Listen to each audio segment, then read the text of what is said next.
આજે હું તમને એક એવું રહસ્ય આપવાનો છું જે ચાણક્યએ ફક્ત રાજાઓને જ કહ્યું હતું. જો તમે આ વિડીયો અંત સુધી જોયો તો તમારી બોલવાની, ચાલવાની અને નિર્ણય લેવાની રીતમાં બદલાવ આવશે. તમારા લેવલમાં અપ થશે. જ્યાં સુધી તમે તમારી જાતને ગંભીરતાથી નહીં લો ત્યાં સુધી દુનિયા પણ તમને હળવાશથી જ લેશે. તમારા વિચારો પર હસશે, તમારા સપનાની મજાક બનાવશે, તમારી લાગણીઓની કદર નહીં કરે. પરંતુ જ્યારે તમે તમારામાં બદલાવ લાવશો તો આ જ દુનિયા તમારા પગ પકડવા લાઈનમાં ઊભી હશે. તમારી વેલ્યુ ત્યારે થશે જ્યારે તમે તમારી વેલ્યુ કરતા શીખી જશો. ચાણક્ય કહે છે, જે પોતાની નજરમાં જ પડી ગયેલો હોય તેની દુનિયા ક્યારેય માન નહીં આપે. જો તમને એવું લાગતું હોય કે દુનિયા તમને ઇગ્નોર કરે છે તો તમે ક્યારેય તમારા સપનાને પ્રાથમિકતા આપી છે? તમે તમારી પર્સનાલિટી ઉપર કામ કર્યું છે? જો તમે જ તમારી જાતને નિષ્ફળ માનતા હો તો દુનિયા થોડી તમને સફળ માનશે કે તમને સિરિયસ લેશે. એટલા માટે ખુદને ઇજ્જત આપો અને ખુદની વેલ્યુ કરો, તો દુનિયા પણ તમને ઇજ્જત અને વેલ્યુ આપતી થઈ જશે.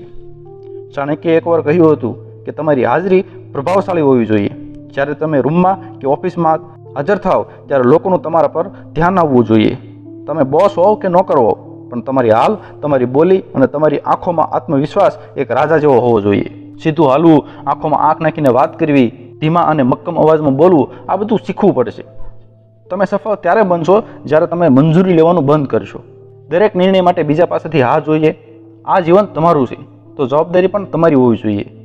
ચાણક્યએ કહ્યું છે કે જે દરેક પગલે સલાહ લેતા ફરતા હોય તે ક્યારેય નેતૃત્વ કે લીડર ન બની શકે. તમારું વિઝન સ્પષ્ટ રાખો.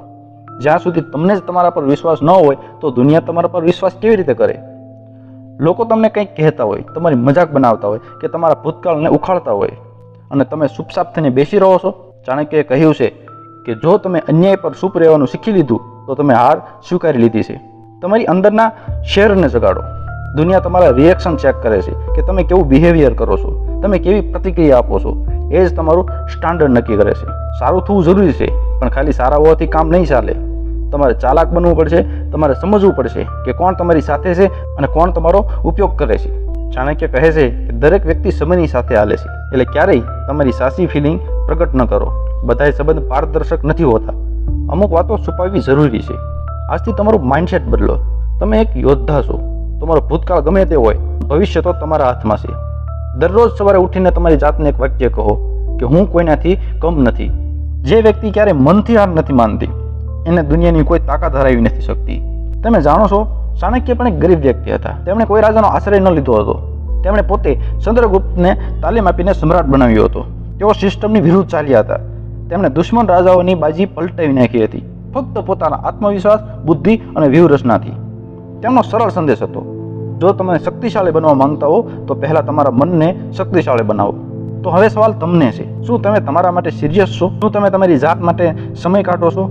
શું તમે લોકોને માન આપતા પહેલા તમારી જાતને ઇજ્જત આપો છો? આજથી એક વચન લ્યો કે તમે કોઈ બીજા માટે નહીં પણ તમારા માટે બદલશો. જો આ વિડીયોએ તમારી અંદર જરાક પણ આગ લગાવી હોય તો કોમેન્ટ જરૂર લખજો, આઈ એમ અ વોરિયર. અને જે વ્યક્તિ પોતાને નબળી માનતી હોય એને આ વિડીયો જરૂર શેર કરજો. તો હવે ફટાફટ કોમેન્ટ કરી નાખો, આઈ એમ અ વોરિયર.